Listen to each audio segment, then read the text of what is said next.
สียงตอบรับของผู้ที่ไปเยือนกาดนั่งก้อมหนองกระทิงมาบ่อยค่ะมาที่อาทิตย์เลยค่ะสนใจต้นไม้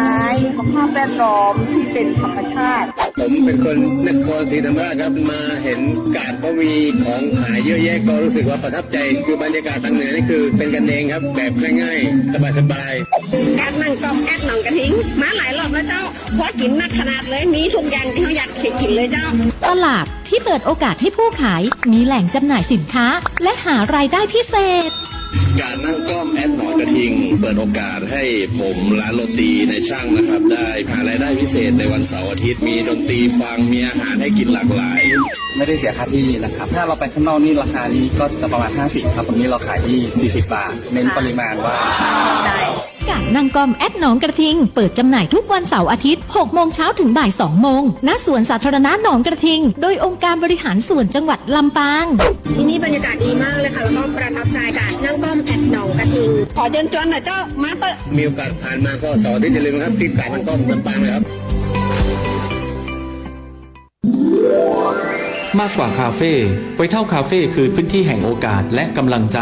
บรรยากาศดูอบอุ่นแล้วเขาเข้ามาแล้วมันรู้สึกสบายตาสบายใจเครื่องดื่มนี่ราคาเริ่มต้นก็40 บาทถูกมากเจ้าที่นี่ไวท์เท่าคาเฟ่น้องใหม่กับบาริสต้าวัยเก๋ามาลองชิมโกโก้ดูอร่อยเจ้าครับแขกต่างบ้านต่างเมืองกับปลามาแอลได้นะเจ้ามีเบเกอรี่แล้วก็สถานที่ก็น่านั่งนะเจ้าเนาะไวท์เท่าคาเฟ่คือพื้นที่กลางในการแลกเปลี่ยนเรียนรู้ของผู้สูงวัยเปิดโอกาสให้ได้ฝึกอาชีพสร้างรายได้และส่งต่อแรงบันดาลใจสู่คนรุ่นใหม่น่ารักคือเป็นผู้สูงวัยที่แบบเปิ้ลได้มาพัฒนาอาชีพสวยทำให้เปิ้ลนี่เห็นว่าเปิ้ลยังมีศักยภาพอยู่สวยชอบมากๆคือมีจุดเด่นในเรื่องของการกระตุ้นให้ผู้สูงวัยได้พัฒนาในการทำงานทำอาชีพยังได้อยู่ไวท์เท่าคาเฟ่ทุกวันคือการเริ่มต้นใหม่ที่ถูกเสิร์ฟด้วยหัวใจเปิดบริการทุกวันตั้งแต่เวลา 8 โมงเช้าถึง 4 โมงเย็นอยู่ในพื้นที่ลำปางเกตเวย์ลานหน้าพระบรมราชานุสาวรีย์สมเด็จพระนเรศวรมหาราชอำเภอเกาะคามาแอลลำปางเนี่ยแนะนำเลยให้มาไวท์เท่าคาเฟ่เจ้าบรรยากาศดีมากทุกคนรู้เป็นมิตรไวท์เท่าคาเฟ่พื้นที่ต้นแบบแห่งโอกาสและกำลังใจ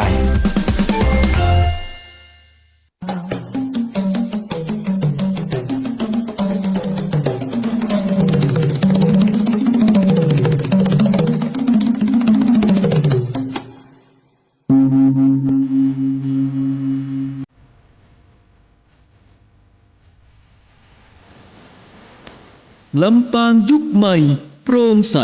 สร้างสรรค์เท่าทันเท่าเทียมองค์การบริหารส่วนจังหวัดลำปางขอต้อนรับทุกท่านเข้าสู่รายการร่วมกึศร่วมใจก้าวไปกับอบจ.ลำปางโดยดีเจหนิงสุชาดา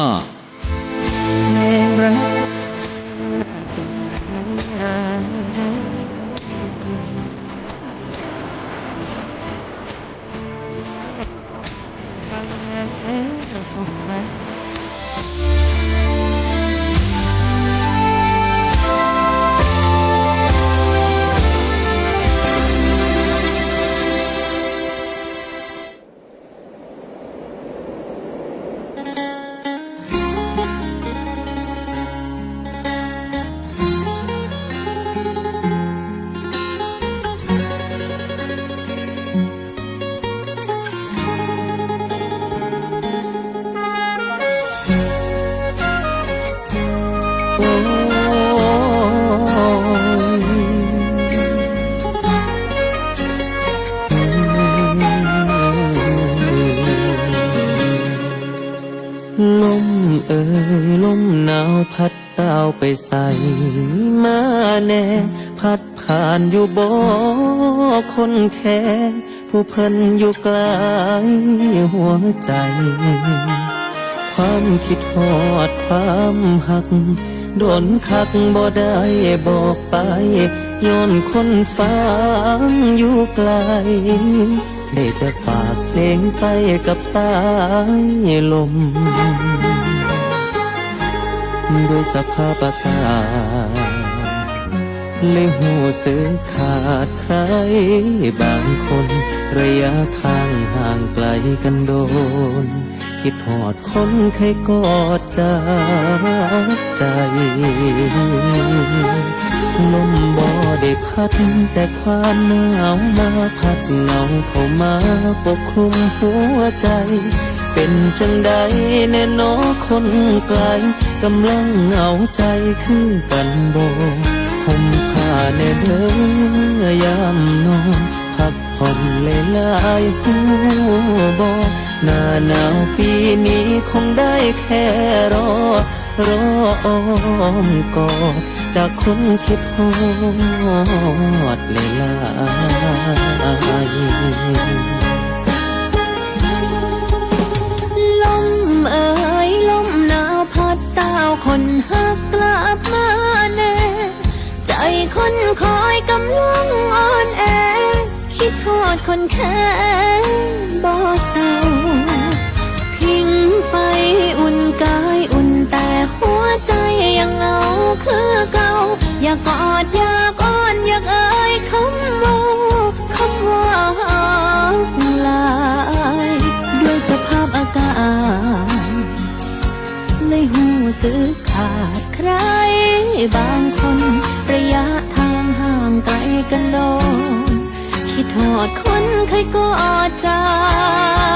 กใจ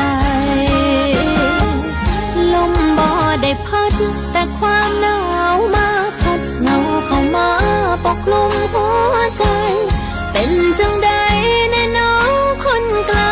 กำลังเหงาใจคือกันบ่ห่มผ้าแน่เด้อยามนอนพักผ่อนหลายๆหัวบ่หน้าหนาวปีนี้คงได้แค่รออ้อมกอดจากคนคิดฮอดหลาย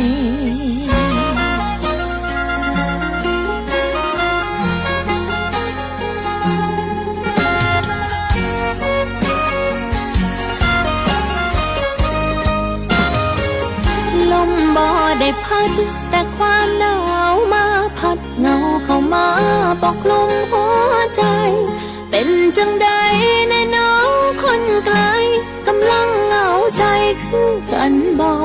ห่มผ้าแน่เด้อยามนอนพักผ่อนหลายๆหูบ่หน้าหนาวปีนี้คงได้แค่รออ้อมกอดลมบ่ได้พัดแต่ความหนาวมาพัดเงาเข้ามาปกคลุมหัวใจเป็นจังใดแน่น้องคนไกลกำลังเหงาใจคือกันบ่ห่มผ้าแน่เด้อยามนอนพักผ่อนหลายๆหัวบ่หน้าหนาวปีนี้คงได้แค่รออ้อมกอดจากคนคิดฮอดหลายๆแล้วก็สิตายเฮ็ดได้แค่เพียงคิดฮอด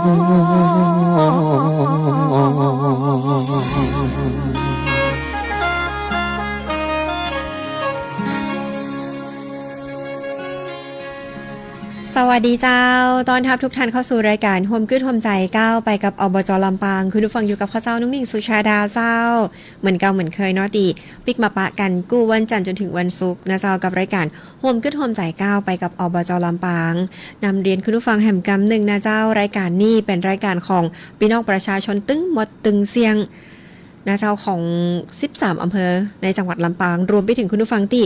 อยู่ที่อื่นแต่ว่ามาทำมาค้าขายหรือว่ามาประกอบอาชีพหรือรับราชการหรือมาทำงานในจังหวัดลำปางนะเจ้าเข้าช่วยกันเนาะเพราะว่าเขาอยู่ลำปางเหมือนกันนะเจ้ารวมไปถึงคุณผู้ฟังที่ถ้าฟังออนไลน์อยู่ต่างจังหวัดต่างประเทศนะเจ้าที่ไหนก็ตามนะเจ้าปีหู2น้องหู1ตัดนี้ฝากเรื่องราวประชาสัมพันธ์เรื่องราวข่าวสารมาได้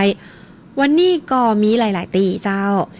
ก็ฝากข่าวประชาสัมพันธ์กฐินมานักมาหลายเนาะก็เดี๋ยวน้องจะทยอยประชาสัมพันธ์และองค์การบริหารส่วนจังหวัดลำปางของเฮานะเจ้าก็มีเรื่องราวข่าวสารที่น่าสนใจน่าหลายมาเล่าสู่คุณผู้ฟังได้รับฟังกันว่าจะเป็นเทศกาล ยี่เป็งละกรลำปางประจำปี 2568 ที่จัดขึ้นณสวนสาธารณะหนองกระติ้งเหมือนเก่าเหมือนเคยที่องค์การบริหารส่วนจังหวัดลำปางร่วมกับเทศบาลตำบลบ่อแห้วและองค์การบริหารส่วนตำบลบ่อแห้วนะเจ้ารวมไปถึงนะเจ้า31 ตุลาคมนี้กับงาน Grand Opening ตีหลายท่านรอคอยนะเจ้ากับลำปางเกตเวย์นะเจ้าตีมีไวท์ทอลคาเฟ่รวมไปถึงลำปางพล้าวนะเจ้าอยู่ที่ฮันนะเจ้ารวมไปถึงแห่งหนึ่งอาคารนะเจ้าก็เป็นอาคารพิพิธภัณฑ์สมเด็จพระนเรศวรมหาราชนะเจ้าเนาะแล้วก็มีศูนย์ข้อมูลนักท่องเที่ยวนะเจ้าอาคาร4หลังซึ่งต้องบอกเลยว่าถูกทิ้งร้างมาเมื่อนะเจ้าองค์การบริหารส่วนจังหวัดลำปางก็เข้าไปดูแลปรับปรุงอาคารสถานที่ต่างๆนะเจ้าคือเป็นไวท์ทอลคาเฟ่ที่อยู่ตั้งหน้าติดถนนใหญ่เสร็จแล้วถ้าเข้าไปนะเจ้าเปิดประตูเข้าไปจะร้านกาแฟเนาะแล้วก็เปิดโพสต์จดไปทางไหนซ้ายมือก็จะเป็นลำปางพลาวห้องได้ว่าสินค้าพรีเมียมของลำปางมีจำหน่ายที่ห้างทั้ง13อำเภอย้ำว่าเป็นสินค้าพรีเมียมเจ้าไผ่ตีอยากให้ได้ไอหยังอีนะเข้าไปพอนะเจ้าสมมุติว่าสินค้าอำเภอวังเหนือนะเจ้ามีหลากหลายนักขนาดอะแต่เขาก็จะมีสินค้าพรีเมียมเด่นๆอยู่ฮันถ้าสแกน QR Code ไปคุณจะปะกับสินค้าอำเภอวังเหนือตึงหมดตึงเสี่ยงว่ามีอะไรอย่างพองยาเจ้าประมาณนั่นเลยห้องได้ว่าเป็นข้อมูลอย่างดีของสินค้าแต่ละอำเภอเพื่อคุณสแกน QR Code นะเจ้าเสร็จแล้วไปพอนะเจ้าปึ้งใจอันใดชอบอันไหนก็สามารถติดต่อสอบถามซื้อได้สั่งได้ฮื้อเปิ้นทรงถึงตีได้นะเจ้าหรือหลายท่านปึ้งใจในร้านซื้อได้เลยเจ้ายินดีนะเจ้าอันนี้คือลำปางพลาวแต่ถ้าพดจดไปตั้งขวามือนะเจ้าก็จะเป็นอาคารพิพิธภัณฑ์สมเด็จพระนเรศวรมหาราชและข้อมูลการท่องเที่ยวนะเจ้าคุณสามารถพอได้เลยนะเจ้าสัญลักษณ์ก็จะมีแค่3สัญลักษณ์คุณผู้ฟังเจ้าสัญลักษณ์ที่เป็นรูปพระธาตุก็คือแหล่งอารยธรรมวัฒนธรรมต่างๆสัญลักษณ์ที่เป็นต้นไม้นี่ก็จะเป็นสถานที่ท่องเที่ยวคุณผู้ฟังเจ้าสัญลักษณ์กาไก่นี่ก็จะเป็นผลิตภัณฑ์นะเจ้าเรื่องราวสินค้าโอท็อปต่างๆนะเจ้าคุณผู้ฟังเอามือจิ้มติ้งอีนะเจ้าอำเภอแม่ทะนะเจ้าติ้งรูปตัวไก่ก็แสดงว่าอำเภอแม่ทะมีสินค้าอย่างตีโดดเด่นเปิ้นก็จะขึ้นไปให้ทุกท่านอ่านหน้าจอเจ้าจอใหญ่ๆเลยนะเนาะอันนี้นำเรียนคือทราบแต่10ปากว่าบะเต่าตาหัน10ตาหันบะเต่าลองไปคนเดียวนะเจ้าก็ไปกันได้นะเจ้าตีอาคารพิพิธภัณฑ์สมเด็จพระนเรศวรมหาราชรวมไปถึงพระราชประวัติของพระองค์ท่านนะเจ้ายิ่งอย่างถึงมีพระบรมราชานุสาวรีย์ไว้ที่อำเภอกอคาจังหวัดลำปางอยากให้ฮู้ประวัติก็เจ้า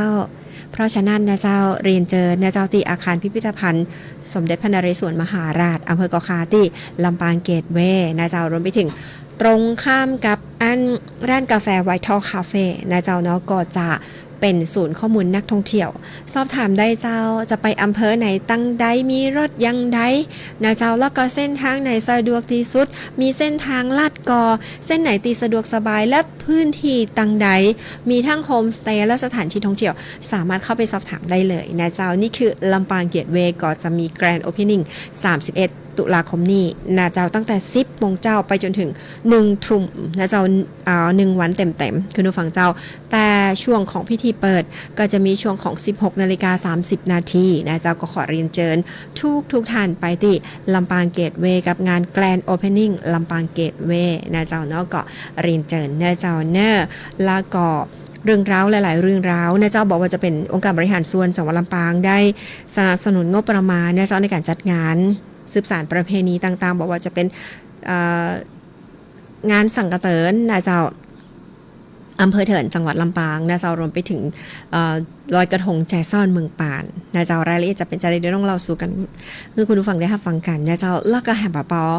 ยังได้ร่วมอนุรักษ์ศิลปะวัฒนธรรมประเพณีอันดีงามกระทงรถใหญ่นะเจ้าของ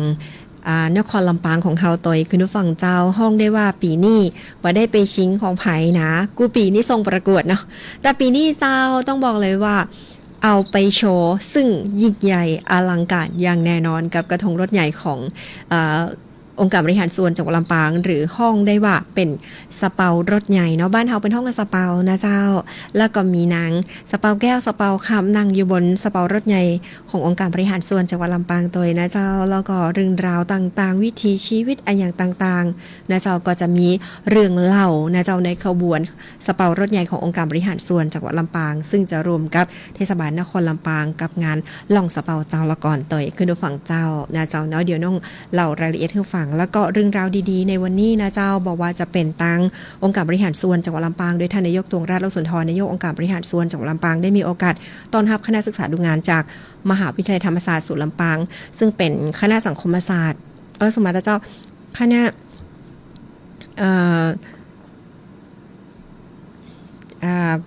จากมหาวิทยาลัยธรรมศาสตร์ศูนย์ลำปางนะเจ้าเนาะก็มีน้องๆนักศึกษานะเจ้ารวมไปถึงคณาจารย์นะเจ้าเข้าศึกษาดูงานเดี๋ยวน้องเล่ารายละเอียดให้ฟังนะเจ้ารวมไปถึงเรื่องราวดีๆที่องค์การบริหารส่วนจังหวัดลำปางได้มอบใบประกาศนะเจ้าให้กับบอกว่าจะเป็นสถานประกอบการต่างๆตีเสียภาษีให้กับองค์การบริหารส่วนจังหวัดลำปางเพื่อพัฒนาจังหวัดลำปางบ้านเฮาอันดับ1ถึงอันดับ10ของแต่ละประเภทตัวคือผู้ฟังเจ้าอย่างตีทุกท่านได้ครับผู้รับทราบว่าองค์การบริหารส่วนจังหวัดลำปางได้จัดเก็บรายได้บำรุงท้องที่บอกว่าจะเป็นสถานีน้ำมันนะเจ้าโรงงานยาสูบโรงแรมที่พักนะเจ้ารีสอร์ทอะไรอย่างต่างๆนะเจ้าเพื่อพัฒนาองค์การบริหารส่วนจังหวัดลำปางนะเจ้าห้องได้ว่ามาพัฒนาจังหวัดลำปางบ้านเฮาทุกเรื่องนะเจ้าอันนี้ก็มีผู้ประกอบการนะเจ้าเสียภาษีนะเจ้าหน้าขนาดเลยนะเจ้าเป็นก็มีการประกวดในแต่ละปีตัวนะเจ้าอันดับ1ถึงอันดับ10ของแต่ละประเภทก็เดี๋ยวก็จะได้มาเล่าสู่กันฟังนะเจ้ารวมไปถึงเรื่องราวต่างๆเนาะงานกฐินที่ไหนต่างใดนะเจ้าถ้าหากว่าจะฮื้อน้องช่วยประชาสัมพันธ์ยินดีทุกเรื่องราวข่าวสารโดยเฉพาะนะเจ้าตังวัดแม่ไฮตำบลนาแซงอำเภอกอขาจังหวัดลำปางซึ่งเป็นวัดเดิมของหลวงปู่คำปันนะเจ้าก็เปิ่นจะมีกฐินนะเจ้าในวันที่26ตุลาคมนี้ตรงกับวันอาทิตย์นะเจ้าภายในงานต้องบอกว่าตั้งแต่เจ้ามีสืบชะตาหลวงตัวถ้าภายหาโอกาสสืบชะตาหลวงบ่ได้อีนะน้องว่าโอกาสดีนะเจ้าไปที่วัดแม่ไฮตำบลนาแซงอำเภอกอขาจังหวัดลำปางกับเดียวรายละเอียดต่างๆเฮามาเล่าสู่กันฟังเฮาไปฟังเพลงนี้ก่อนคุณผู้ฟังใครฟังเพลงอะหยังก็สามารถเอิ้นกันเข้ามาได้นะเจ้า0542245556หรือว่าสามารถเม่นใน Facebook Live ของสวทลำปางหรืออบจลำปางได้นะเจ้าเนาะยินดีแล้วขอบคุณจ้านักเจ้าช่วงนี้ไปฟังเพลงกันก่อนเจ้า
วันเสาร์อาทิตย์นี้ไปแอวกาดนั่งก้อมแอดน้องกระทิงกันนะคะฟังเพลงเพราะๆดนตรีในสวนดื่มด่ำไปกับกาแฟสดและเครื่องดื่มหลากชนิดเลือกซื้อของกินของใช้ที่หลากหลายทั้งอาหารข้าวขนมหวานสินค้าเกษตรปลอดภัยสินค้าโอท็อปชุมชนและยังมีศูนย์สุขภาวะให้บริการด้านการแพทย์แผนไทยอีกด้วยจะช็อปชิมชิลเช็คอินกันได้ที่กาดนั่งก้อมแอดน้องกระทิงตั้งแต่ 6 โมงเช้าถึงบ่าย 2พื้นที่แห่งความสุขสำหรับทุกคนกาดนั่งก้อมแอดน้องกระทิงโดยองค์การบริหารส่วนจังหวัดลำปางเจ้าขอบคุณจันนักจันหลายนะเจ้าสำหรับแฟนรายการตีหน้าฮักนะเจ้าเอิญเข้ามากันตัดนี้ยินดีแต่นะเจ้าบอกว่าน้องหนิงอันตีนีเป้งละกรลำปางก็จะมีโคมก่ออันเนี่ยเจ้ามีกะคุณผู้ฟังเจ้างามเนอะน้องจะบอกให้ก่อนเนี่ยเจ้าปีนี้นะเจ้าเนาะต้องไปถ่ายรูปเช็คอินให้ได้กับโกมบ้านเฮาเนี่ยนะโคมไฟเนี่ยนะเจ้าเป็นโกมล้านนางามขนาดเลยนะเจ้าถ่ายไปถ่ายรูปมันก็งามอ่ะหน้าเขาก็จะพ้องนะเจ้าถึงว่าจะเป็นเมคืนนะเจ้าเหมาะเด้อนะเจ้าเนาะแล้วก็รวมไปถึงมีการประกวดซุ่มประตูปลาตัวนะเจ้าไหนๆคุณผู้ฟังถามเรื่องนี้น้องก็จะขอเข้าข่าวเรื่องนี้ก่อนเลยนะเจ้าประชาสัมพันธ์จริงๆแล้วนัดหมายกับหัวหน้ายุ้ยนะเจ้าบอกว่าหัวหน้าปีจะเอาข่าวตีน้องๆมหาวิทยาลัยธรรมศาสตร์นะเจ้าคณะสังคมสงเคราะห์ศาสตร์นะตะกี้จำมาได้นะเจ้ามาศึกษาดูงานนะเจ้าเนาะแล้วก็ท่านนายกองค์การบริหารส่วนจังหวัดลำปางท่านทวงราชให้ความเมตตานะเจ้าในฐานะรุ่นปีของธรรมศาสตร์เปิ่นเกาะได้บรรยายพิเศษให้กับน้องๆได้มีจินตนาการวาดฝันของตัวเก่าจากคนที่มีฝันอยู่แล้วอาจจะหมอดไปแต่น้อยจะเฮียนโทวิชาใดดีพอฟังท่านนายกโอ้โหเจ้ายิ่งกว่าอินซีกับพือปีแคมนะน้องๆเปิ้นตั้งใจขนาดเล็กเก่งแต่ละคนต้องบอกว่าเราออรุนี่เก่งในคำถามก็เดี๋ยวน้องจะเล่ารายละเอียดเรื่องนี้นะเจ้าแต่ขอพาดไปตีเรื่องราวของညီเป็งละกรลำปางก่อนนะเจ้าเนาะซึ่งถือได้ว่ามีหลายๆท่านถามเข้ามานะเจ้าและตีสำคัญอบจ.ลำปางก่อนมาจัดบ้านปีนะน้องหนิงตีอำเภอเถินเอาน้องเราสู่กันฟังองค์การบริหารส่วนจังหวัดลำปางเจ้าเป็นองค์กรปกครองส่วนท้องถิ่นขนาดใหญ่ตีดูแลครอบคลุมทั้ง13อำเภอของจังหวัดลำปางแต่องค์กรปกครองส่วนท้องถิ่นนั่นๆบอกว่าจะเป็นอบจ.หรือเทศบาลถ้าหากว่าอย่างตีเกินศักยภาพจัดงานประเพณีอย่างต่างๆตีใช้งบประมาณเกินศักยภาพของเปิ้นบ่สามารถที่จะจ่ายได้เปิ้นก็ขอสนับสนุนงบประมาณจากองค์การบริหารส่วนจังหวัดลำปางเจ้าซึ่งเป็นประจำกุปีบอกว่าจะเป็นที่งานสลีเวียงสังกะเตินเนาะหรือว่างานสังกะเตินที่อำเภอเถินจังหวัดลำปางมีหลายท่านถามไทยเข้ามานะเจ้าว่าปีนี้มีก็อีนะเจ้ามีเนอะรวมไปถึงอีปีติกี้นะเจ้าที่บอกว่าอบจ.ก็มาจัดงานบ้านปีรวมไปถึงประเพณีงานลอยกระทงแจซ่อนนะเจ้าซึ่งจะจัดขึ้นวันที่4-5 พฤศจิกายนณบริเวณริมหน้ามอนตำบลแจซ่อนอำเภอเมืองปานจังหวัดลำปางส่วนนะเจ้ายี่เป็งเมืองสังกะเตินนะเจ้าจะจัดขึ้นวันที่4ถึงวันที่5 พฤศจิกายน 2568 ณ สวนสาธารณะเมืองเถินและบริเวณริมน้ำวังตำบลล่อมแรดอำเภอเถินจังหวัดลำปางนะเจ้าซึ่งองค์การบริหารส่วนจังหวัดลำปางไปห่วมอำเภอเปิ่นนะเจ้าแล้วองค์กรปกครองส่วนท้องถิ่นตีในอำเภอนั้นๆนะเจ้าจัดงานขึ้นเป็นประจำคู่ปีนะเจ้า2 ตีนี้นะคุณผู้ฟังเจ้าเพราะฉะนั้นเฮาแบ่งกันไปใจแต่น้องใครหนังรถเฮาไปตีอันงานตังของอบจ.นะเจ้ายีเป็งเจ้าละกรกำอีนะเจ้าพิธีเปิดเซตเฮาป้ากันไปตีสังขเตินอีนะเจ้าละหาหมู่นึงก็แยกไปตีใจซ่อนเมืองปานนะเจ้าแล้วก็โฟนอินห่างกันเนาะว่าเป็นจะได้พ่องอีนะเจ้าแต่ว่ามันช่วงของไม่คืนคือมันยะบ่ได้ถ้าเป็นไม่วันชี้คือช่วงของจะรายการ 5 โมงแรงถึง 6 โมงแรงเนี่ยก็จะยะได้แต่ทั้งนี้และทั้งนั้นคุณผู้ฟังสามารถติดตามไลฟ์สดนะเจ้าของ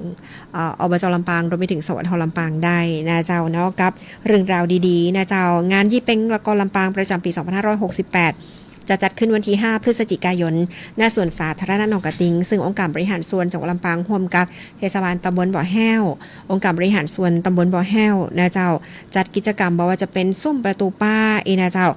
จำนวน8ซุ่มเปิดรับสมัครนะคุณผู้ฟังนะมาประกวดกัน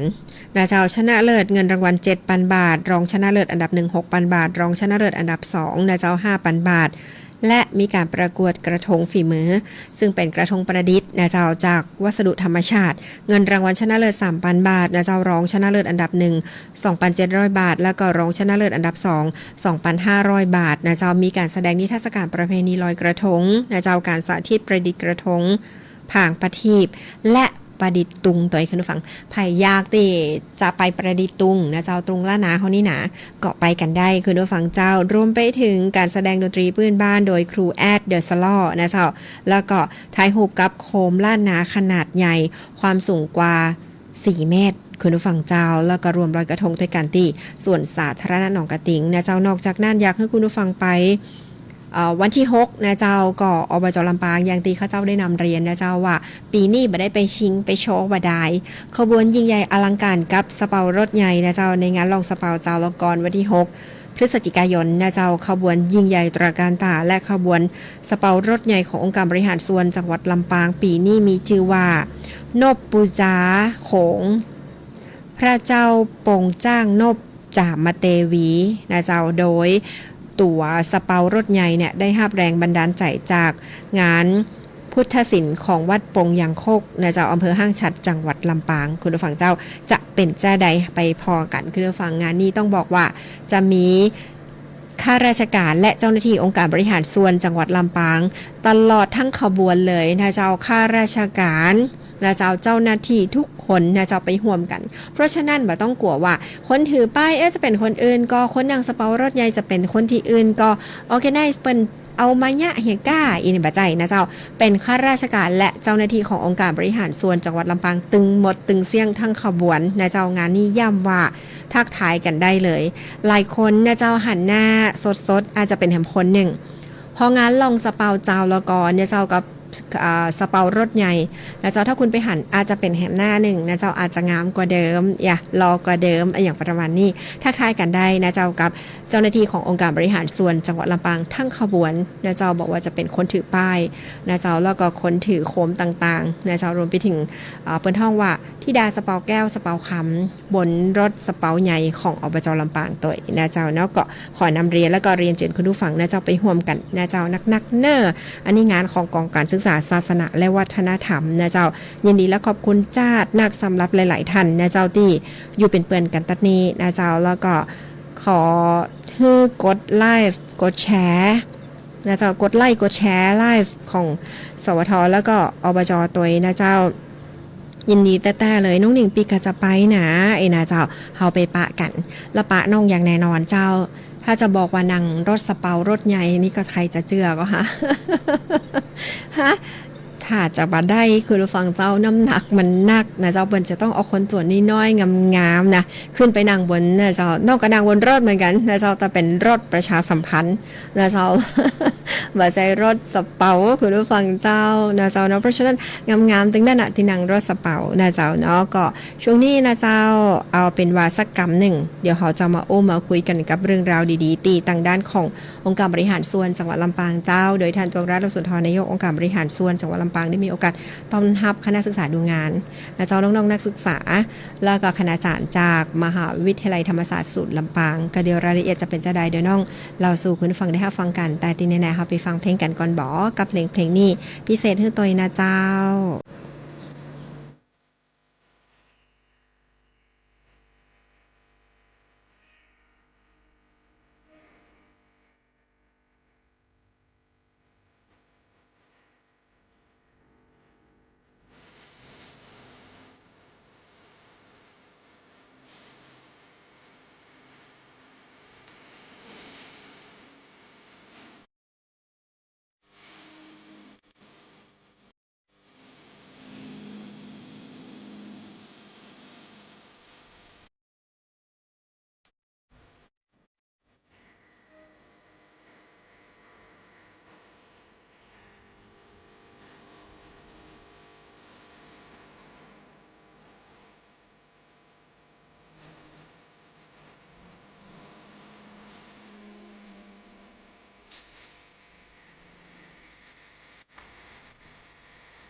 เจ้าเพลงนี้พี่เศษเทกาพี่น้องตังบ้านดอนมูนนะเจ้าแล้วก็พี่น้องตังเสริมงามตัวนะเจ้าขอบคุณจ้านักเลยนะเจ้ารวมไปถึงพี่น้องตังอำเภอเถินกูคู่กูคนตัวกันละกันนะเจ้าที่ห้าฝังนะเจ้าบอกว่าน้องหนิงอบจ.ก็มาจัดงานบ้านปีหนาเป็นประจำคู่ปีเจ้าสลีเวียงสังกะเตินตั้งแต่สมัยนั้นแล้วนะเจ้าที่องค์การบริหารส่วนจังหวัดลำปางได้การสนับสนุนนะเจ้าองค์กรปกครองส่วนท้องถิ่นรวมไปถึงอำเภอเถินจัดงานสลีเวียงสังกะเตินนะเจ้าเนาะอันนี้ต้องบอกว่าสจ.ดาวนะเจ้าแล้วก็สจ.ท็อปนะเจ้าเป็นเก่งนะเจ้าเนาะบริหารจัดการได้เป็นอย่างดีเลยทีเดียวนะเจ้าขอบคุณจัดนักเลยสำหรับคุณผู้ฟังที่ติดตามลำตัวบอกว่าพี่ฟังอยู่เป็นประจำแน่นะเจ้าทักทายคุณผู้ฟังที่เอิ้นเพลงเข้ามาตัวนะเจ้าขอบคุณพี่น้องกาต้นยางเจ้าบอกว่าฝากเป็นประจำเลยน้องหนิงฟังเป็นประจำนะเจ้ารวมไปถึงพี่น้องตังอัศวินตัวนะเจ้าขอบคุณจัดนักนะเจ้าพิเศษให้กับเมก้าป่านะเพลงอย่างก็ได้นะเจ้าตีในกาสวินท่านนะเจ้าขอบคุณจัดนักจัดหลายช่วงนี้นะเจ้ายังตีได้นำเรียนไปนะเจ้าวันนี้ทางด้านองค์การบริหารส่วนจังหวัดลำปางโดยท่านนายกองค์การบริหารส่วนจังหวัดลำปางท่านตวงรัตน์ โลสุนทรนะเจ้าได้มีโอกาสต้อนรับน้องๆนะเจ้าบอกว่าจะเป็นอาจารย์แล้วก็ทางด้านของน้องๆนักศึกษาจากมหาวิทยาลัยธรรมศาสตร์นะเจ้ารวมไปถึงท่านได้บรรยายพิเศษตัวนะเจ้าเนาะวันนี้เวลา 9:00 นเจ้านางสาวธงราช โลสุนทรนายกองค์การบริหารส่วนจังหวัดลำปางพร้อมด้วยหัวหน้าส่วนราชการแล้วก็ข้าราชการองค์การบริหารส่วนจังหวัดลำปางให้การต้อนรับท่านผู้ช่วยศาสตราจารย์ดร.ปุณณิกาอภิรักษ์ไกลศรีนะเจ้าอาจารย์ประจำคณะสังคมสงเคราะห์ศาสตร์มหาวิทยาลัยธรรมศาสตร์ศูนย์ลำปางนะเจ้าพร้อมด้วยคณะนักศึกษาเพื่อเข้าศึกษาดูงานแล้วก็รับฟังบรรยายพิเศษในหัวข้อการพัฒนาเมืองลำปางสู่สังคมแห่งความเป็นธรรมนะเจ้าแล้วก็การบรรยายด้านการนำนโยบายพัฒนาคุณภาพชีวิตนำไปสู่การปฏิบัติโดยนางสาวกัญญารัตน์ รวยสูงเนินหัวหน้าฝ่ายสวัสดิการสังคมณห้องประชุมสภาองค์การบริหารส่วนจังหวัดลำปางเจ้าในการศึกษาดูงานครั้งนี้คุณผู้ฟังเจ้ามีวัตถุประสงค์สำคัญเพื่อแลกเปลี่ยนองค์ความรู้และก็แนวทางการขับเคลื่อนการพัฒนาท้องถิ่นของจังหวัดลำปางโดยนายกองค์การบริหารส่วนจังหวัดลำปางท่านตวงรัตน์ โลสุนทรเป็นผู้บรรยายด้วยตัวเก่าเลยนะเจ้าเพื่อเป็นประโยชน์ให้กับลูกหลานคนบ้านเฮาก็มีนักหนาธรรมศาสตร์แล้วลูกหลานที่อื่นเป็นเฮียนนักเจ้ากว่า70คนเลยนะเจ้าเนาะอันนี้ต้องบอกเลยว่าน้องๆตั้งใจเป็นอย่างดีถ้าไผอยากให้หันนะเจ้าฟังเสียงน้องไปตัวนะเจ้าเข้าไปใน Facebook ข่าวขององค์การบริหารส่วนจังหวัดลำปางท่านก็จะหันภาพข่าวนะเจ้าว่าน้องๆมีความตั้งใจแล้วก็สนใจเป็นอย่างดีนะเจ้าโดยท่านนายกตวงรัตน์ โลสุนทรนายกองค์การบริหารส่วนจังหวัดลำปางได้เน้นย้ำถึงภารกิจและก็นโยบายสำคัญขององค์การบริหารส่วนจังหวัดลำปางที่มุ่งเน้นยกระดับคุณภาพชีวิตและลดความเหลื่อมล้ำนะเจ้าที่เกิดขึ้นในทุกมิตินะเจ้าโดยได้กล่าวถึงบทบาทภารกิจหลักขององค์การบริหารส่วนจังหวัดลำปางในการจัดการบริการสาธารณะและก็สวัสดิการสังคมโดยเน้นยกระดับคุณภาพชีวิต5มิติหลักได้แก่มาตรฐานความเป็นอยู่นะเจ้าสุขภาพการศึกษาเศรษฐกิจและการคุ้มครองทางสังคมนะเจ้าเพื่อพร้อมนำเสนอตัวอย่างในการดำเนินงานภายใต้นโยบายลักของท่านนายกองค์การบริหารส่วนจังหวัดลำปางเจ้านอกจากนั้นท่านก็ยกตัวอย่างบอกว่าจะเป็นในเรื่องของด้านสังคมนะเจ้าจะตั้งศูนย์สพสอบจลำปางแล้วก็เดอะไวท์เทลคาเฟ่นะเจ้าสำหรับผู้สูงอายุนะเจ้าจัดสมชาเด็กแล้วก็เยาวชนย่างหล่อและเยาวชนเนี่ยได้ฮู้จักนะเจ้าการตีผู้ใหญ่ได้หนุนนะเจ้าฮู้จักว่าสังคมเป็นจะอีได้แสดงความสามารถของเราและเยาวชนเต็มตีและท่านนายกเจ้าท่านเห็นความสำคัญของเด็กและเยาวชนทุกกำอู้ทุกเรื่องราวของละออนที่เปิ้นออกมานะเจ้าบอกว่าจะเป็นความในใจหรือกระบวนการต่างๆท่านเอามาเป็นเรื่องราวที่จะต้องพัฒนาจังหวัดลำปางนะเจ้าส่งเสริมมาโดยตลอดเลยนะเจ้าเนาะแล้วก็รวมไปถึงส่งเสริมความเท่าเทียมทางเพศตัวนะเจ้าด้านเศรษฐกิจนะเจ้าก็ได้จัดการนางกอมแอดหนองกระทิงซึ่งต้องบอกว่าบัดใจเฉพาะเป็นการ์ดบดายจื่อการ์ดนางกอมนะเจ้าเนาะแต่บ่ได้เป็นเพียงแต่การ์ดที่ขายครัวต่ออันคุณผู้ฟังเจ้าท่านนายกท่านบอกว่าการ์ดนี่คือโอกาสทุกสิ่งอย่างบ่ว่าจะเป็นโอกาสทางเศรษฐกิจโอกาสทางสังคมโอกาสในการแสดงออกบ่ว่าจะเป็นทุกกลุ่มทุกเพศทุกวัยน้องเกยประชาสัมพันธ์มาโดยตลอดเนาะว่าการนางกอมแอดหนองกระทิงและเจ้านอกจากมีของซื้อของขายสินค้าดีๆล้ำๆในราคาที่แบบแพงช่วยส่งเสริมโอกาสรายได้ให้กับ คนในชุมชนนะเจ้ารวมไปถึงพ่อค้าแม่ขายตีบ่มีโอกาสไปขายที่อื่นนะเจ้าเนี่ยสินค้าและผลิตอาหารมาแล้วมันมามีที่ขายคุณผู้ฟังจะไปขายตังใดอีนะเจ้าเนี่ยฮือมันเนี่ยฮือบ่มีรายได้เข้าสู่ครอบครัวก็มีโอกาสได้ไปที่การนางกอมได้ไปขายครัวเจ้าและตีสำคัญเปิดโอกาสทุกเพศทุกวัยได้ไปแสดงความสามารถตีเวทีของการนางกอมนะเจ้าเวทีปล่อยของประลองของดีจำได้ก็น้องเกาะประชาสัมพันธ์มาโดยตลอดนี่แหละเจ้าเนี่ยฮือหลายๆคนโดยเฉพาะลูกหลานคนลำปางบ้านเฮาจากตีเปิ้นได้แสดงความสามารถบางคนเก่งแต่บักกล้าแสดงออกนะเจ้าพอได้ไปปล่อยของประลองของดีตีเวทีการนางกอมคุณผู้ฟังเจ้ามันเข้าเนี่ยฮือน้องๆเปิ้นได้เชี่ยวชาญในงานนั่นๆและสิ่งนั้นๆโดยเฉพาะยกตัวอย่างนักร้องนะเจ้าน้องๆจากโรงเรียนลำปางกัลยาณีจากไปนะเจ้าเริ่มฮัดเตาะแตะเอนะเจ้าอายก็อายยิ้มไปต้อยอายไปต้อยร้องเพลงก็อายพุดเกิงพุดกลางต้องบอกเลยนะเจ้าเปิ้นไปประกวดนะเจ้าจากวันนั้นจนถึงวันนี้เปิ้นไปประกวดหลายๆเวทีได้รับรางวัลเนาะเพราะว่าจะเป็นระดับภาคนะเจ้าระดับจังหวัดเฮาบ่อู้ละเนาะตึงได้แน่นอนอีนะเจ้าระดับภาคนะเจ้ารวมไปถึงไปแข่งขันสปาสเปดแล้วก็ส่งพอร์ตเข้ามหาวิทยาลัยคุณผู้ฟังเจ้านี่คือโอกาสบ่ใจเป็นเพียงเฉพาะการนางกอมอย่างเดียวก็คือเป็นโอกาสตัวนะเจ้าเป็นการตีเปิดโอกาสให้ทุกกลุ่มทุกเพศทุกวัยนะเจ้ารวมไปถึงด้านการบริการก็คือการนำรองนะเจ้าเทเลเมดิซีนนะเจ้าสู่รพสตเพื่อเข้าถึงบริการด้านสุขภาพปฐมภูมิแล้วก็พัฒนาโครงสร้างพื้นฐานโดยบอกว่าจะเป็นเรื่องราวดีๆนะเจ้าเทเลเมดิซีนทุกท่านก็ฮู้เนาะรักษาทางไกลนะเจ้าช่วยเหลือคนที่เป็นผู้ป่วยติดเตียงนะเจ้าพิการหรือขาดโอกาสนะเจ้าเป็นผู้ด้อยโอกาสตีจะลงมายากเย็นเข็นใจจ้างคนยกนะเจ้าก็แล้วจ้างคนพอแหมยกคนเดียวบ่แป้กับ2คนคุณผู้ฟัง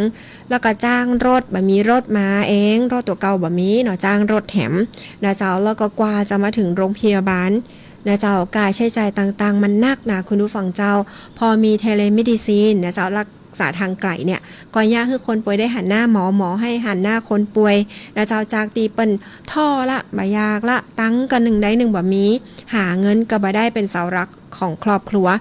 นอกจากจะบ่มีรายได้แล้วนะเจ้าเพราะความป่วยเพราะความพิการนะเจ้าก็กลายเป็นว่ามาสร้างภาระให้ลูกให้เมียต้องหาเงินจ้างรถจ้างคนยกคนแบกคนหามนะเจ้าเพื่อขึ้นรถจ้างรถแถมไปโรงพยาบาลนะเจ้าอันนี้เปิ้นบอกว่าตัดภาระค่าใช้จ่ายนี่ย่าฮือได้หันหน้าหมอได้หันหน้าคนไข้ถามคนไข้ว่าเป็นจะได้อีนะเจ้ามาตามนัดทุกครั้งแล้วก็ได้ยาจากปีอสมเอาไปฮื้อถึงบ้านนะเจ้านี่คือเรื่องราวดีๆที่น้องนำเรียนแล้วก็มีแหมหลายอย่างนะเจ้าบ่สามารถบรรยายหมดใดแต่ก็จะประชาสัมพันธ์เรื่องราวข่าวนี้นะเจ้าเป็นประจำนะเจ้านะว่ามีอันอย่างข้าวผ่องนะเจ้าเนาะนี่คือเรื่องราวตีต่างด้านของน้องๆจากมหาวิทยาลัยธรรมศาสตร์นะเจ้าคณะสังคมสงเคราะห์ศาสตร์นะเจ้ามาศึกษาดูงานซึ่งมีคนต่างจังหวัดนักลูกหลานคนลำปางเฮามีประมาณ10คนคุณผู้ฟังเจ้าแล้วก็นอกนั้นจะเป็นต่างจังหวัดมากันนักกันหลายเลยนะเจ้าเนาะสนใจแล้วก็ถามท่านนายกนะเจ้าว่าเป็นจะได้ถามหัวหน้าโอเล่ตัวนะเจ้าว่ามีแนวทางจะได้น้องถ้าน้องอยากเป็นนักสังคมสงเคราะห์เนี่ยน้องจะสอบอย่างใดนะเจ้าน้องต้องอยากจะได้นะเจ้าและที่สำคัญเป็นคำถามที่ดีมากๆแล้วก็เป็นหนึ่งประทับใจที่สุดก็คือว่าในฐานะมูน้องเป็นเยาวชนแล้วก็น้องจะอู้คุยกับผู้สูงอายุซึ่งช่องวางระวังไว้มันกว้างเกินเฮาจะยะจะใดและมีวิธีจะใดที่จะสื่อสารแล้วก็ลดช่องวางระวังไว้สำหรับมูน้องที่เป็นเยาวชนแล้วก็ผู้สูงอายุอย่างใดนะเจ้าอันนี้ท่านนายกตรงรัฐเราสุนทรนายกองค์การบริหารส่วนจังหวัดลำปางท่านก็ได้ตอบว่า